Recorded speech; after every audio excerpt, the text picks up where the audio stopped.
Welcome back to the channel. Today, we're looking into one of the most frequently ordered and foundational tests in all of medicine, the complete blood count with differential, or CBC with diff. Whether you're a med student, a clinician, or just someone trying to understand your lab results, this video will give you a full breakdown of what each value means, how to interpret abnormalities, and why it matters in real clinical decision-making. The CBC gives us a snapshot of three main components in the blood: red blood cells, white blood cells, and platelets. When we add a differential, we're breaking down those white cells into their specific types, each with unique roles in health and disease.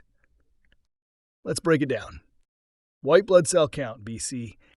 Normal range, roughly 4 to 10.5 thousand per microliter. It's our general indicator of immune system activity.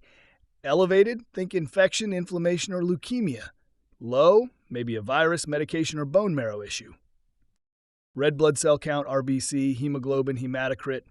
These three are your oxygen-carrying players.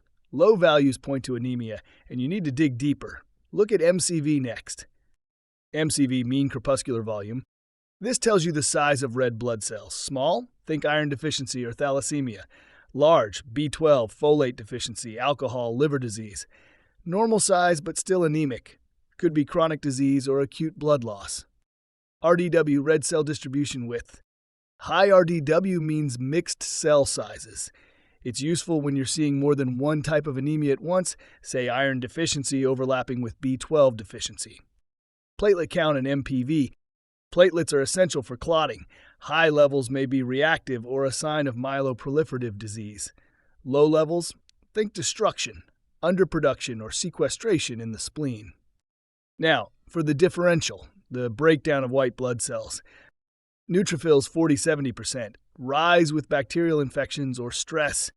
Lymphocytes 20-40%, think viral infections or CLL if elevated persistently. Monocytes 2-8%, chronic inflammation, TB, autoimmune conditions.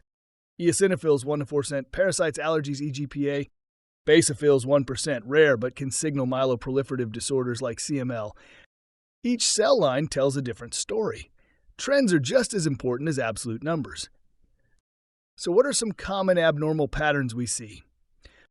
Anemia, look at MCV on reticulocyte count. Leukocytosis, neutrophils suggest bacteria or steroids. Lymphocytes, viral illness. Eosinophils, allergies or parasites. Thrombocytopenia, could be marrow suppression, immune destruction, or a splenic issue. Always correlate with the clinical picture. A high white count in a patient with fever and cough, probably pneumonia. A low platelet count in a lupus patient, maybe ITP. In rheumatology, the CBC helps us track disease activity and complications. Anemia of chronic disease, usually normocytic. Leukopenia or thrombocytopenia could be autoimmune, especially in lupus. Eosinophilia, think eosinophilic granulomatosis with polyangiitis, EGPA. If something looks off, you might need to go further. Peripheral smear, iron studies, B12 folate levels. Bone marrow biopsy, flow cytometry for leukemias. Repeat CBCs over time to assess trends.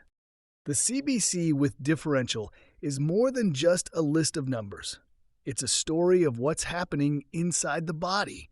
And when interpreted correctly, it can guide powerful clinical decisions. If you found this helpful, give it a thumbs up, subscribe for more deep dives, and drop a comment below with any questions or topics you'd like covered next. Thanks for watching.